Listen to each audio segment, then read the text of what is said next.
Nagbabalik po muli ang inyong lingkod at nagbabalita ng mga balitang dapat nating malaman dito sa ating bansa. Ito ang Balitang Pambansa. Ating ngang matutunghayan sa channel nito kung ano ang nangyayari sa loob ng ating gobyerno at syempre tumutulong na rin sa ating mga mamamayan na malaman ang katotohanan dahil mayroon tayong karapatan na malaman ang tunay na nangyayari sa ating bansa. Ngunit bago natin panoorin ang balita, huwag niyo pong kakalimutan na mag-subscribe sa ating channel at pindutin ang notification bell para lagi kang maging updated sa ating mga bagong videos na ina-upload araw-araw. At sa ating mga solid viewers naman dyan ay maraming salamat naman po sa walang sawang pagsuporta. At syempre, huwag din pong kakalimutan mag-iwan ng like at i-share ang ating mga videos. At kung mayroon ka naman pang opinion, ang ating comment section ay bukas para sa inyong mga hinaing. Ito na nga mga kaibigan, ating panoorin ang buong video. Salamat po muli and God bless!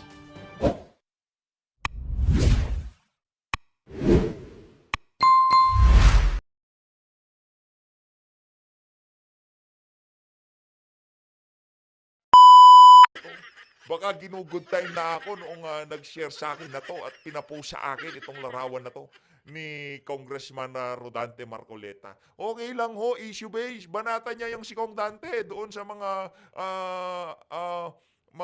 patutsada niya, sa mga walang hiya sa ating pamahalaan. Okay lang, banatan niyo siya.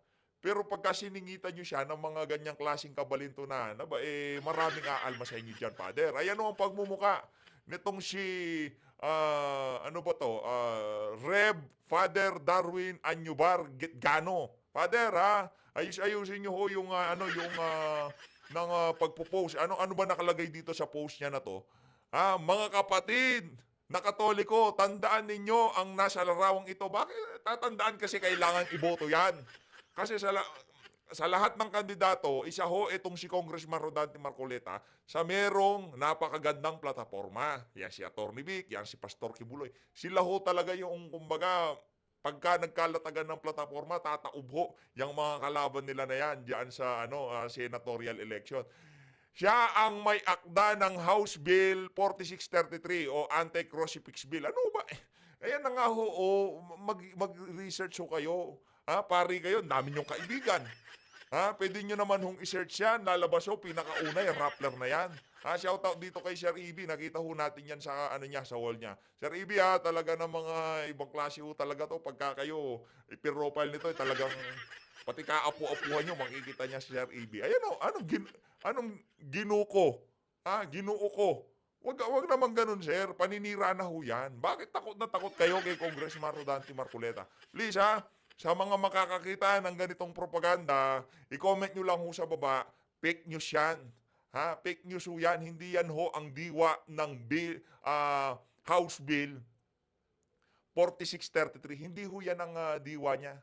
Ang diwa ho niyan, kung ikaw, iba ang denominasyon o relihiyon, pagka dyan sa ospital, meron kayong common area na kung saan ma-exercise mo yung pananampalataya. Hindi ka naman naniniwala sa ganitong relihiyon at papasok ka doon sa isang lugar dyan sa hospital na kung saan wala kang choice. Makikita mo, nakadipa, di ba?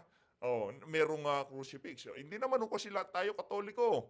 Kaya yung diwa ho, napakaganda. Kaso binaboy ho nila dahil lang may akda itong si Congressman Rodante Marcoleta. O baka ma-misinterpret ng ibang mga kababayan natin. Kaya hindi ho nagtuloy-tuloy yan. Pero kung atin titignan, kahit hindi pa yung si Kong Dante ang may akda niyan, tayo ho isusuporta dyan. Ano ho yun? Karapatan Karapatan ho yun.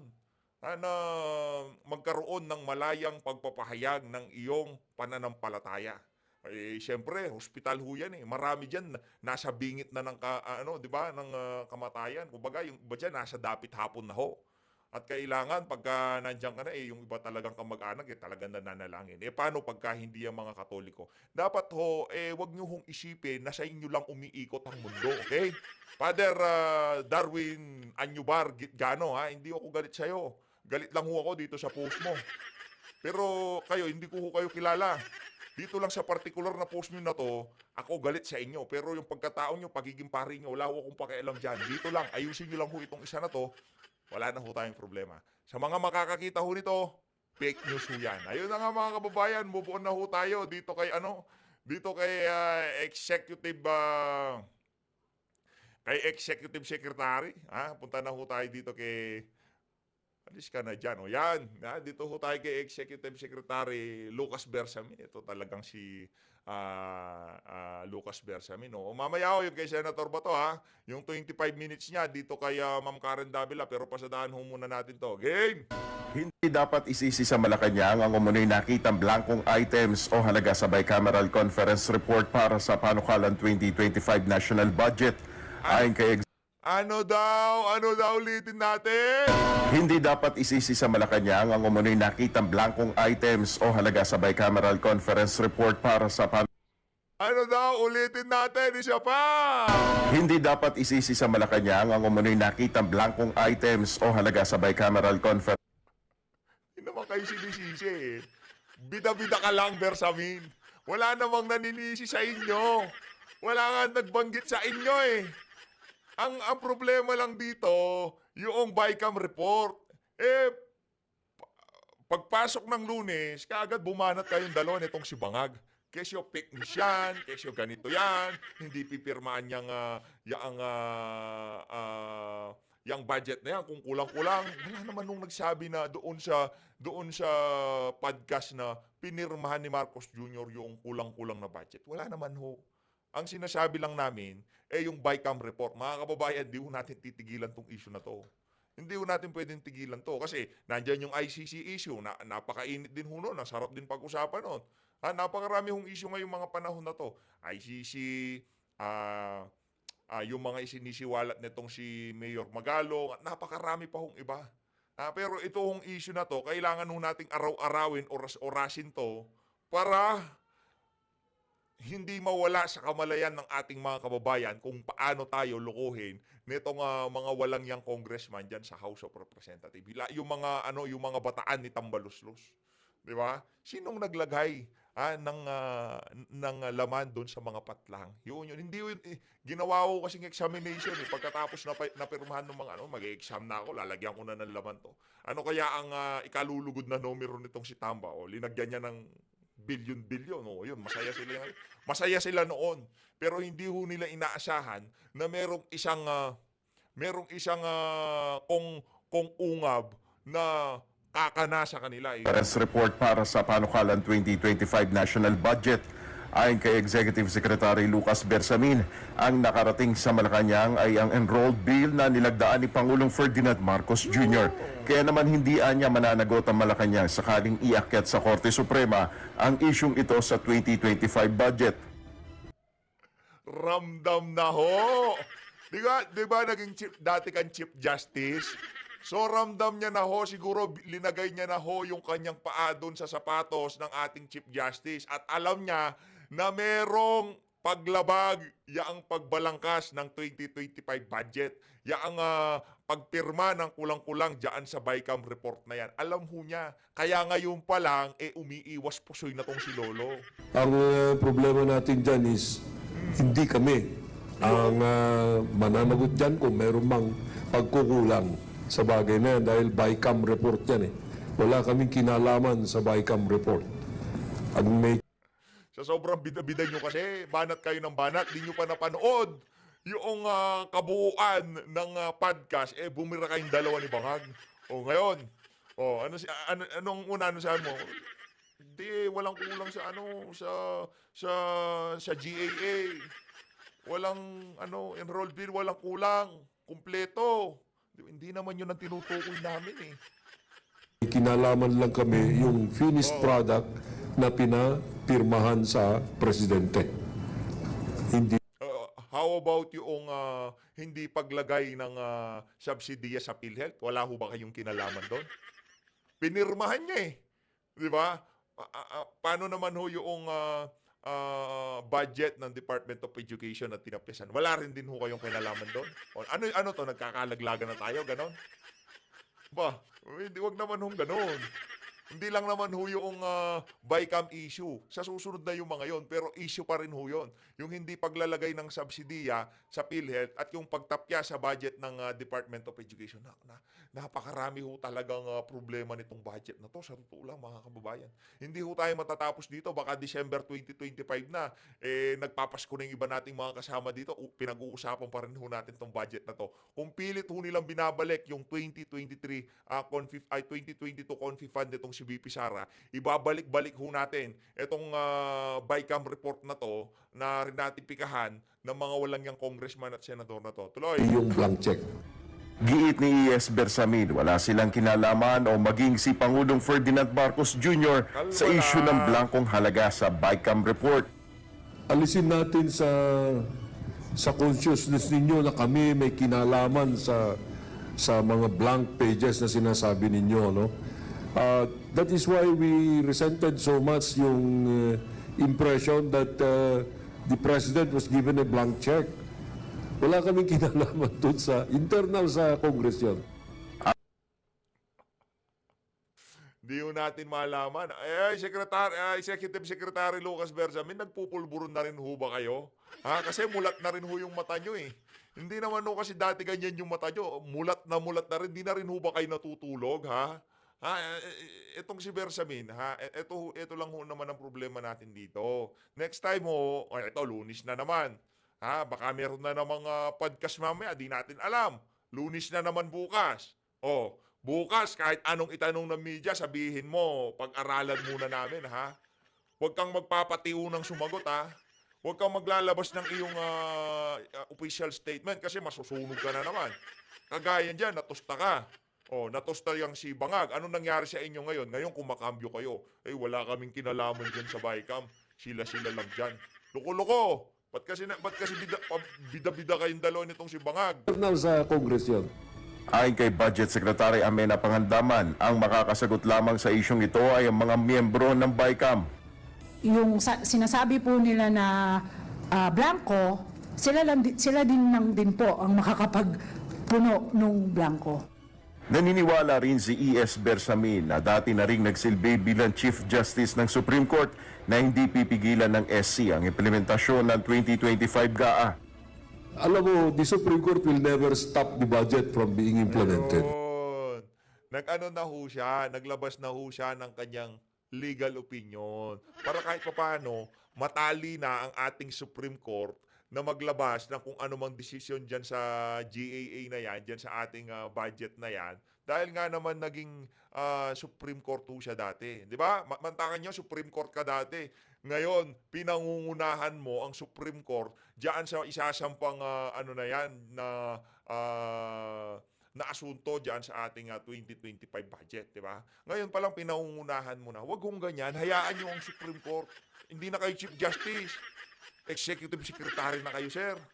Please lang ha, wag ho nating unggoy ng mga Pilipino. Inuunggoy nyo, pati nga Chief Justice. Executive Secretary na kayo, Chief Justice pa kayo, ganon. Nakanantokwa, wag naman hong ganyan. Wag nyo hong pangunahan. Hindi na ho kayo Chief Justice. Diyan na ho kayo kay Marcos Jr. At kailanman, tandaan nyo to ha, Lucas Bersamin. Respeto ng sambayan ng Pilipino sa inyo, maging sa anak at magiging apo mo, wala kaming respeto. Pagka apelido Bersamin, panigurado, mukhang pulburo niyan. Right? I cannot understand if the Supreme Court will have that tendency to put a stop to it, even if any of those challengers will ask for a TRO. Because the government must function, must be run. Ilang individual ang nagpaplano na iakyat sa Korte Suprema ang issue sa umunoy blankong item sa BICAM Committee Report sa 2025 budget. Nel Baribuhok, UNTV News and Rescue. Ayos. Napakagaling na report na ito nitong si Sir Noel Baribuhok. Shout out. Eto na ho, ang harapan. Palakpakan nung muna natin. Matindi-tindi ho itong interview na ito. Harapan ito eh. Dito na mayagpag itong si Atty. Vic Rodriguez eh. Hindi lang ho kasi na-share sa atin to eh. Kahapon pa ho. Kailan? Nung isang araw pa ho pala to, January 24, hindi ho na-share sa atin kaya hindi ho natin nagawa na reaction video. Yung kay Atty. Vico kasi kagad nakita natin yun. Sayang. Pero gawan pa rin ho natin itong kay Senator Bato de la Rosa. Lahat ng kandidato ho nating sasalang, as much as possible, anuhin ho natin, gawan ho natin na reaction video dito sa PH Update. Kung hindi man sila nagkaroon ng napakaraming views dito, sa dito, ayan na, hindi makita. Ano lang ho siya 76,000 lang ho ata.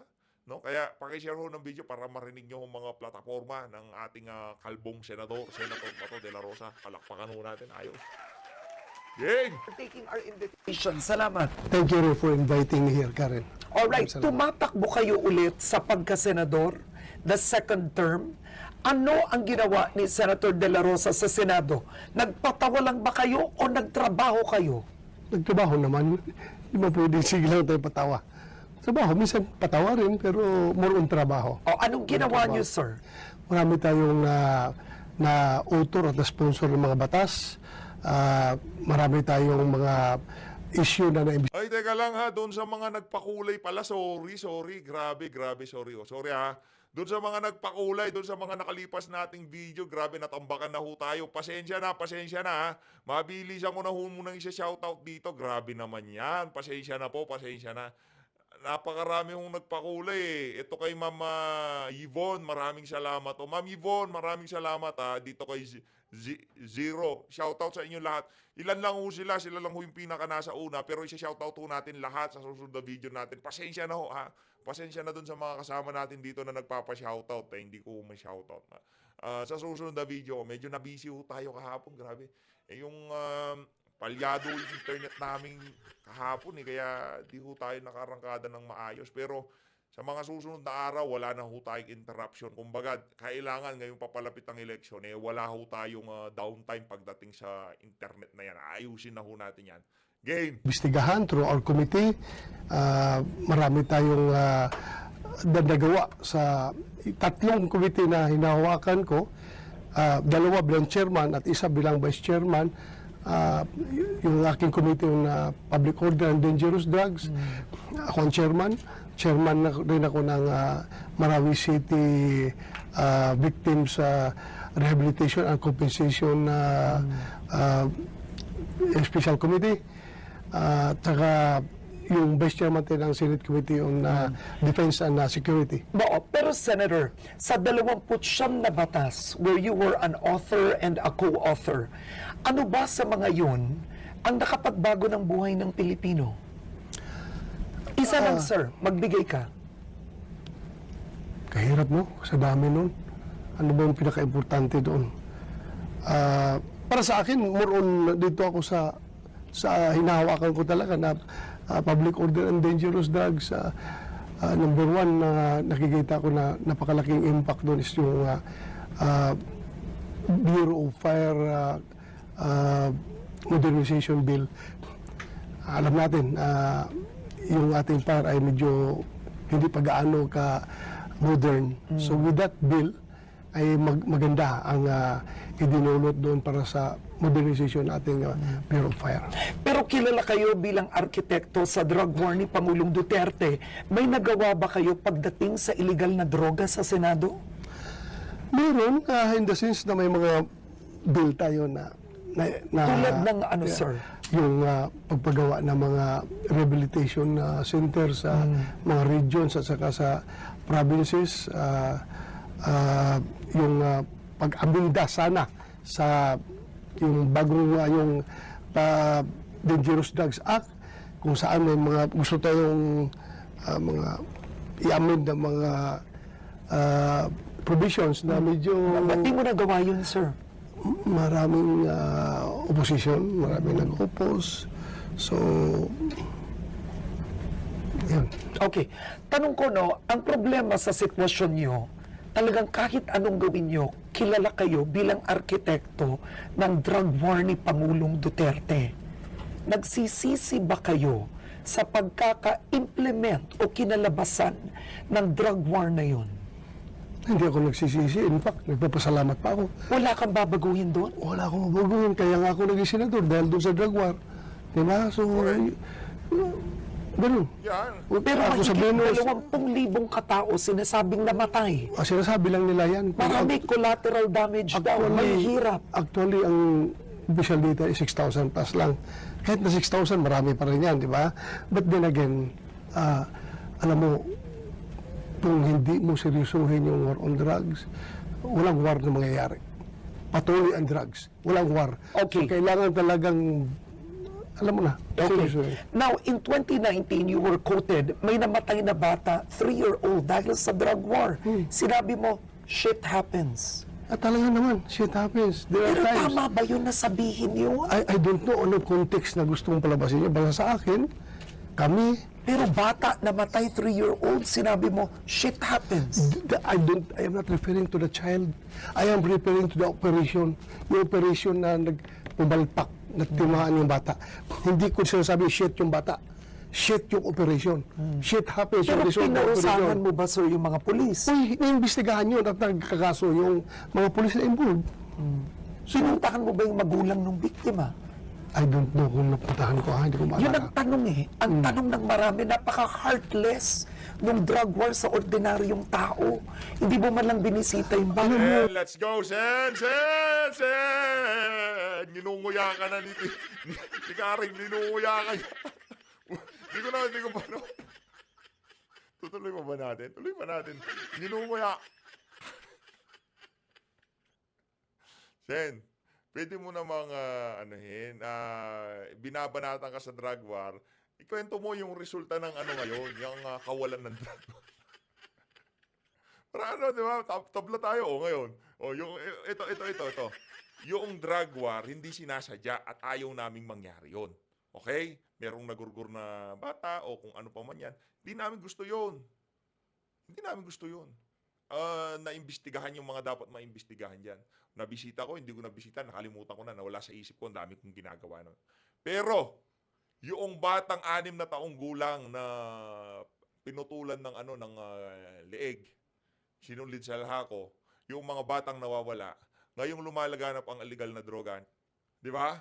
Ikumpara nyo ho, Senator Bato, yung sitwasyon natin ngayon, sa sitwasyon noong panahon ni Tatay Digong, oo, merong collateral damage. Meron nga dyan eh. Hindi nga dahil sa war on drugs, nakamotor lang, buong pamilya, bumalentong, wala. Nagurgur silang lahat. Shit happens. Di natin kagustuhan yun. Nangyayari yung mga dapat mangyari. At yung bagay ba na yun, gusto natin. Ayaw. Pero ngayong mga panahon na to, tignan nyo nangyayari sa ating bansa. Dahil napakalaganap ng ligar na to. Kaya mo yan. Sen Bato, kaya mo yan. Naniniwala ako sa'yo talagang mababalag. Kung heartless ako, Karen, hindi kami nag-launch ng war on drugs. Kung heartless ako, kaya namin ginawa ni Pangulong Duterte yun dahil mahal na namin ang kabataan na maisalba ang kabataan sa problema sa illegal na droga. Kung wala ko pakialam, ano pakialam ko? CPNP ako. After it, mag-retire ako. May retirement ako. Bakit pa ako papasok sa problema? Dahil iniisip namin ang future generation ng Pilipinas. Kasi kung hindi natin gawin ang war on drugs, magkakaroon tayo ng mga politiko. Balang araw, magkakaroon tayo ng presidente na adik. Pero hindi mo pigilan yan. Dahil ang droga, grabing kalat na droga. Magkakaroon tayo ng presidente adik. Meron na nga tayo, Sen eh. Adik sa pulburon. Diba? Ibang klase ito si Senator Bato. Gusto ko yun sa lahat ng banat mo, Senator Bato, yun ang pinaka-the best. Pero ang akusasyon ni dating Senator Antonio Trillanes, si Duterte, ay actually ang biggest drug protector. Andiyan na naman, naniwala ka kay Trillanes hanggang ngayon, naniwala ka pa dyan sa tao na yan. Ako hindi ako naniwala. Paano yung mga dokumentong pinalabas niya? Ay, Julia Vargas. Dito. Wala, ayaw ko pag-usapan yung kasing tao na yan. Nabubusit ako. Ay, alam mo, pasensya na kayo, mahirap pong hindi konti tumawa pag si Senator ang karap. Kasi ganun po kayo sa issue. Eto, malaki today. Si DOJ Secretary Boying Remulla, Naku, sinabi yan. po niya, Gusto ko yan. they are willing to engage with the ICC. Go ahead. Anong reaction mo doon? Go ahead kung ano gusto na. Hindi namin sila makontrol. Hindi namin sila makontrol. Kung i-engage sila yung ICC, sige lang. Go ahead. Basta ako, very solid yung aking paniniwala na walang jurisdiction ang ICC sa ating bansa. Pumasok kayo dito ICC. We will go to the Supreme Court. We will seek judicial relief. Kung talaga bang may jurisdiction ng ICC dito. Very clear yan. Oo. Very clear yan na yung kanila ginawa na hingi nila ng permiso, yung prosecutor, paghingi nila ng permiso sa court na mag-conduct ng investigation, effective na ang ating withdrawal sa membership. So, very clear, wala silang jurisdiction. May dalawang judge, may dissenting opinion, in-explain nila sa dissenting opinion yan. Pero tatalo lang sila dahil tatlo ang bumoto for, dalawa lang silang against. So, diyan mo makikita ngayon that ICC is not for justice. It is all about control. Gusto lang kontrolin yung mga membro nila sa ICC. Ngayon, Senator, nakatanggap ka na ba ng sulat o email sa ICC? Wala. Totoo ba yan? Wala Sinabi akong- mo may natanggap ka, hindi mo May tinanggap. tawag May sa tawag? opisina, Oh. gano'n, oh. Pero bakit ko sa entertainin? That is tantamount to acknowledging or recognizing their jurisdiction over us. Kapag entertainin ko sila, malis kayo. Wala kayong pakialam dito sa amin. Leave us alone. We can do our job here. May lumabas na dokumento na allegedly isa kayo sa 4 na suspects doon sa Duterte drug war na ipinalabas. Once again, yung paborito niyong individual, si dating Senador Antonio Trillanes sa X. Ang tanong ko, may nakuha na ba kayong official na dokumento, any official communication that you are one of the suspects? You are being investigated? Kahit na may matanggap ako o wala, alam ko kapag ICC ang pag-usapan, kasama ako dyan. Pero wala ako officially, wala akong natanggap. Tanong ko, kunwari, no, dumating ang ICC, magtatago ba kayo? Tago. Kung mag-operate ang ating gobyerno, let's cross the bridge when the bridge is constructed. So, teka lang. So, posible. Talagang magaling itong idol ko na to. Ayan, number 22 sa balota. Na-timing pa, ha? We will cross the bridge when the bridge is constructed. Sinabi to ni Senator Ping Lacson, ginamit daw niya within the law. Iniwasan niya maaresto. Gagawin niyo ba yun? Secret. Gusto mo. So, kasi si Laila de Lima, ang lakas ng loob, nagpahuli. O, ito tanong ko. Ibig mo Wala na ba siya ibang pupuntahan, madam? Nung inilabas yung warrant niya, nasa Senado siya, ano gagawin niya? Tatago siya. Hindi na siya makakatakbo. Sa totoo lang, nagsisisi ka ba na si Laila de Lima nakulong? Hindi. Bakit ako nagsisisi? Pero kung kayo pinaninindigan nyo na si Laila de Lima, talagang tumagat na Dahil drama. kasi nung pinahal yung kaso, mabigat yung mga testimonya na binigay ng mga witnesses. But do you believe now they were wrong? Lahat sila, they recanted. Kung nag-recant man sila, that's alter under the bridge. Dahil at that time talaga, siya ang tinuturo. O ano magawa ngayon ng DOJ kung hindi entertainin yung kaso? Pero ang tanong ko, dapat ba na-detain yun ng 7 years? Hindi ba pang-aabuso yun ng panahon ni Pangulong Duterte? Pang-abuso kung walang warrant of arrest. Pero may warrant of arrest eh. Nakakulong siya dahil may warrant of arrest siya. So ano abuso na Walang abuso yun, That not was legal. convicted. Everything was perfectly legal. Kahit hindi siya convicted, that is the process of law. That is the due process. Kinulong siya dahil may warrant siya while ongoing ang kaso. So ano pang-abuso na ginawa ng administrasyon ang doon? tanong ko, 7 years, no conviction? Regardless, kapag magsabi ka ng abuso, yung ginawa is you don't beyond the see law. it as a political vindictiveness on the part of the former president? Bakit naman mag-vindictiveness ang sasabihin mo na kung may ebidensya? Oh. Lumabas, wala Porky pala. Nag-recant nga lahat. Nag-recant nga sila, hayaan mo sila because the circumstances before is different from the circumstances now. Oh, wala na si Duterte.